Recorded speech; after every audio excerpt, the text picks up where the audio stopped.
अब यहाँ पर हम बात करेंगे वाइगोस्की की जो थ्योरी थी उस पर आधारित कुछ प्रीवियस ईयर क्वेश्चन की बात करेंगे जो बहुत इंपॉर्टेंट है आपके लिए। तो पूरी की पूरी सीरीज यहाँ पर आप चाहो तो प्लेलिस्ट में जाके देख सकते हो, वरना फिर आप इससे पहले हमने पियाजे की थ्योरी पढ़ा दिया है उसका भी देख सकते हो, फिर उससे पहले सोशलॉजी और ऐसी ग्रोथ और डेवलपमेंट, सब कुछ हिंदी और इंग्लिश दोनों में मिल जाएगा आपको। चाहो तो आप डिस्क्रिप्शन में लिंक देख लेना, वरना फिर आप चैनल के प्रोफाइल पर विजिट करके प्लेलिस्ट में देख सकते हो, तमाम सब्जेक्ट की आपको वहाँ पर प्लेलिस्ट मिल जाएगी।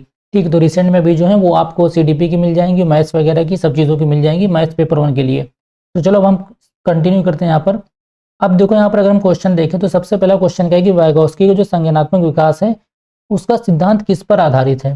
पहला ऑप्शन व्यवहारवाद पर आधारित है, सामाजिक संरचना पर आधारित है, मनोविश्लेषण पर या सार्वभौमिकता पर। तो अच्छे से पता होगा आपको वाइगोस्की की अगर हम बात करें तो इन्होंने जो भी चीज़ें बताई हैं, जो भी थ्योरी दिया है वो समाज पर मतलब सोसाइटी या सोशल इन पर निर्भर है या फिर कल्चर पर, संस्कृति पर। ठीक है, तो ये हमेशा याद रखना एक कीवर्ड हो गया, तो जहां पर भी ऐसा वर्ड आए समाज से रिलेटेड वो तुम्हारा आंसर हो जाएगा वाइगोस्की के हिसाब से। तो यहाँ पर जो राइट आंसर हो जाएगा वो हो जाएगा आपका सामाजिक संरचना।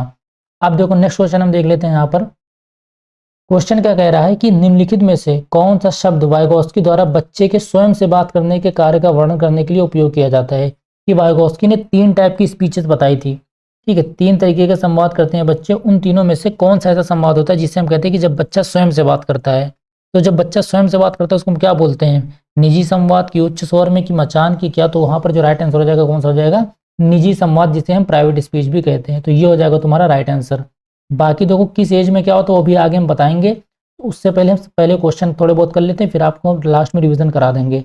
अब देखो यहाँ पर कह रहा है कि जब एक शिक्षक बच्चों को संकेत और सुराग देकर एक कोई भी जिक्सा पहेली को बनाने में सहायता करता है, ठीक, तो वो किसका उपयोग कर रहा है। मतलब अगर कोई टीचर है उसने अगर किसी बच्चे को कोई एक टास्क दे दिया, ठीक है, और वो बच्चा कर नहीं पा रहा है, तो उस टीचर ने क्या किया, उसकी थोड़ी बहुत हेल्प कर दी, उसको हिंट दे दिया, मदद कर दी, अब वो उस टास्क को कर ले जा रहा है।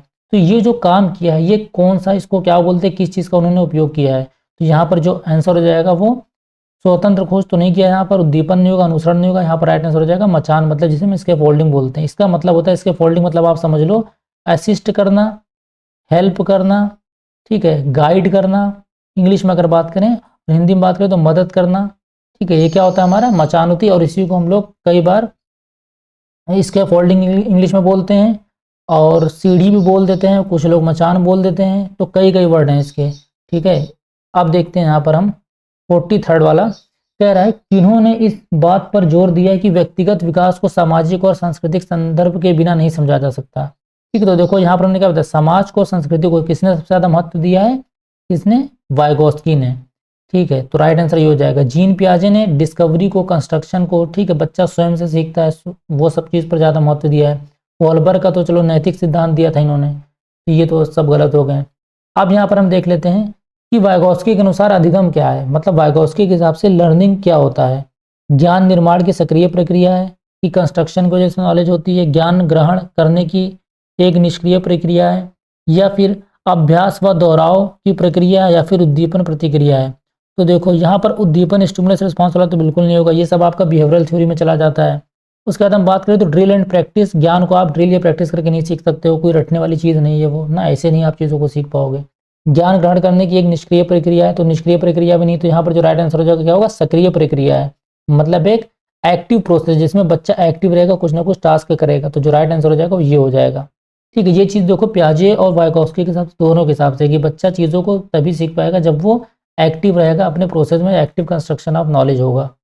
अब देख लेते हैं यहाँ पर हम, मानव को अपने आप 3 अंकों की संख्या को, ठीक है, जोड़ने में परेशानी होती है, लेकिन शिक्षक के सहयोग से वह ऐसा करने में सक्षम है। अब देखो सहयोग की बात आ गई ना, वर्ड को पकड़ना चालू करो। जब कोई टीचर, कोई शिक्षक उसे सहयोग कर रहा है, मदद कर रहा है, तो वो उसके साथ क्या कर रहा है, उसे पुनर्बलन कहेंगे, परिपक्वता बोलेंगे, प्रतीकवाद बोलेंगे, समीपस्थ विकास बोलेंगे। तो यहाँ पर देखो समीपस्थ विकास जो होगा राइट आंसर होगा, जोन ऑफ प्रॉक्सिमल डेवलपमेंट। अब ये होता क्या है इसको हम कायदे से समझ लेते हैं। देखो जोन ऑफ प्रॉक्सिमल डेवलपमेंट क्या होता है कि एक कोई टास्क है जो बच्चा अकेले कर रहा है, यहाँ पर वो अकेले स्वयं कर लेगा, ठीक, उसको किसी के सहायता की जरूरत नहीं है, तो अभी वो ए वाली में है, मतलब इस अवस्था में। अब ये वो जोन होता है जहाँ पर बच्चा चीज़ को अकेले नहीं कर पाएगा, उसको कोई ना कोई चाहिए होगा। ठीक है, अब उसको या तो कोई टीचर मदद कर दे, ठीक है, या तो उसका कोई एल्डर ब्रदर या कोई बड़ा भाई मदद कर दे। तो जब किसी और की सहायता से, ठीक है, जब किसी और की सहायता से कोई काम कर लेता है तो उसको हम बोल देते हैं वो किस जोन में आ गया है, जोन ऑफ प्रॉक्सिमल डेवलपमेंट में आ गया है। ठीक है, और बी क्या होता है, जब वो सहायता के बावजूद भी काम नहीं कर पाएगा। तो हमें यहाँ पर क्या काम है कि एक काम होता है जो अकेले कर सकता है वो, और जब मदद से कर सकता है तो उसको हम बोल देते हैं learners can do with support, जिसे हम बोल देते हैं ZPD या फिर जोन ऑफ प्रॉक्सिमल डेवलपमेंट या फिर समीपस्थ विकास बोल देते हैं। तो ये चीज़ हो गई समीपस्थ विकास, मतलब वो अवस्था या वो एरिया जहाँ पर बच्चा किसी और की सहायता से किसी काम को कर लेगा, उसको हम बोल देते हैं समीपस्थ विकास। अब देख लेते हैं यहाँ पर नेक्स्ट क्वेश्चन। वाइगोत्स्की के सामाजिक शास्त्र सिद्धांत के अनुसार शिक्षण अधिगम के लिए किस पर बल देता है। ठीक है, तो मतलब जो टीचिंग लर्निंग है प्रोसेस है ये किस पर ज़्यादा बल देता है, पुरस्कार और सजा पर, कि बच्चों का पुरस्कार दो या पनिशमेंट दो उसके डर से वो पढ़ेंगे, तो ये आपका फिर बिहेवियर में चला जाएगा, ये भी गलत हो गया। ड्रिल एंड प्रैक्टिस पर, तो ये भी गलत हो जाएगा। पीयर इंटरेक्शन एंड स्कैफोल्डिंग, मतलब सहकर्मी बातचीत और पाड़, पाड़ मतलब वही आपका मचान या जो भी है। तो अब यहाँ पर देखो यूज ऑफ एनालॉगीज एल्गोरिथम, तो ये सब का यूज तो बिल्कुल नहीं करना। यहाँ पर जैसे ही हमारी बात आई पीयर इंटरेक्शन, मतलब आपसी में जो आप ग्रुप में बना के बैठा लोगे, ठीक है, और इसके फोल्डिंग, ये वर्ड ऐसे हैं जो तुम पकड़ के आंसर कर सकते हो कि वाइगोत्स्की के हिसाब का ये वर्ड है। ठीक है, इनके टर्म है, इसी को बोल देते हैं हम कीवर्ड्स, जो आप लास्ट में देखते हो एग्जाम से पहले। तो ये तुम्हारा आ जाएगा राइट आंसर कौन सा, सहकर्मी बातचीत और पाड़ के हिसाब से उस पर हमारी शिक्षक और जो भी हमारी लर्निंग अधिगम ये निर्भर करती है। इसके बाद अब देखो हम बात करते हैं 47 वाला, एक बाल केंद्रित कक्षा कक्ष में शिक्षक। ठीक है, एक चाइल्ड सेंट्रल जो क्लासरूम होता है, ठीक है, उसमें शिक्षक का क्या रोल होना चाहिए। Do not have any role, उसका कोई भूमिका नहीं होती है। भैया बिल्कुल गलत, ऐसा नहीं है। बी कह रहा है एक निष्क्रिय भूमिका निभाते हैं, take a passive role. Teacher यहाँ पर एक जो बाल केंद्रित शिक्षक जो होता है, ठीक है, टीचर वो क्या एक निष्क्रिय भूमिका निभाता है। चलो अभी इस पर डाउट रुक जाते हैं। दूसरा देखें, create a collaborative classroom with to promote learning या have the role of dictator to instruct. देखो तानाशाह जहाँ भी आया गलत, ये ऑप्शन गलत है।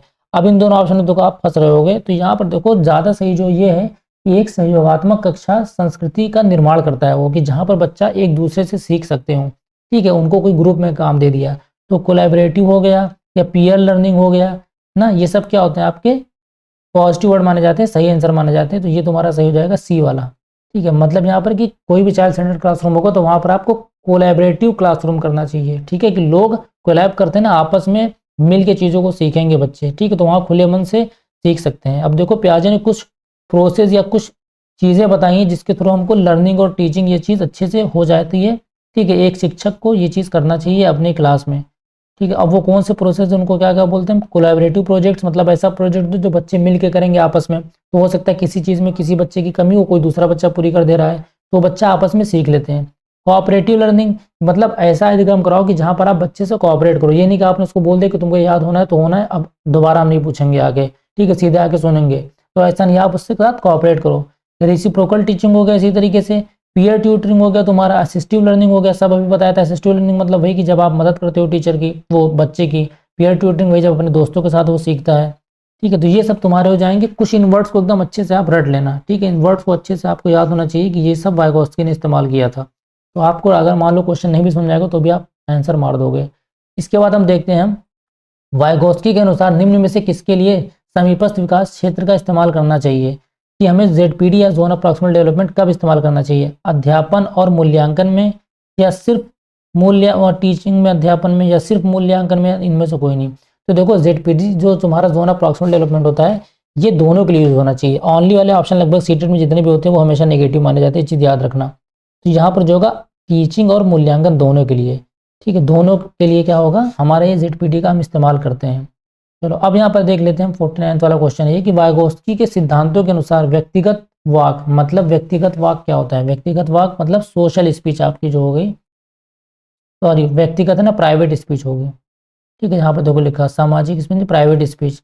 अब ये क्या होता है, help the child to regulate her thinking, मतलब जब बच्चा खुद से बात करता है तो क्या वो इस स्पीच के द्वारा या इस वाक्य के द्वारा वो अपने आप को एक तरीके से मदद कर रहा होता है। जैसे आपने देखा होगा बचपन में बच्चे कहते होंगे, मान लो कोई डॉल खेल रहे हैं ना, अब वो गिर गया, उसका हाथ कुछ भी मुड़ गया, तो आपस में बोले कि इसका हाथ मुड़ गया, अब इसको दवा लगानी पड़ेगी, मम्मी के पास ले जाके ये करवाएंगे। मतलब वो अपने आप को गाइड कर रही है एक तरीके से। तो यही होती है आपकी प्राइवेट स्पीच। अब ये जो राइट आंसर होगा ये हो जाएगा। बाकी ऑप्शन हम अगर देख लें तो यहाँ पर क्या कह रहा है, बच्चे की सोच में रुकावट पैदा करता है, बिल्कुल नहीं। बच्चे की आत्मकेंद्रितन दर्शाता है, बिल्कुल नहीं।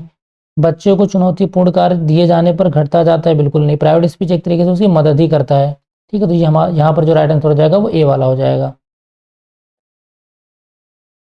अब यहाँ पर हम देख लेते हैं, देखो 3 टाइप की स्पीच प्याजे भाई साहब ने बताई थी। सबसे पहले आती सोशल स्पीच, मतलब सामाजिक जो होती है, 0 से 2 साल के लिए होता है। उसके बाद आता है प्राइवेट स्पीच, कि मतलब बच्चा बड़बड़ाएगा, अपने आप बोलेगा, जब वो 3 से 7 साल का होता है। उसके बाद आ जाता है इनर स्पीच। इनर स्पीच में जब 7 से प्लस, मतलब जो अभी तक हम यूज़ कर रहे हैं, अब हम अगर किताब वगैरह पढ़ते हैं तो हम मन में पढ़ते हैं, ठीक है, चिल्लाते नहीं हैं, तो इसको बोलते हैं साइलेंट इनर स्पीच हो गई। चलो ये होगी सारी बातें आपकी। अब एक और क्वेश्चन देख लेते हैं, शायद ये लास्ट होगा। वाइगोस्की के अनुसार शिक्षक बच्चों के अधिगम में किस प्रकार मदद कर सकते हैं?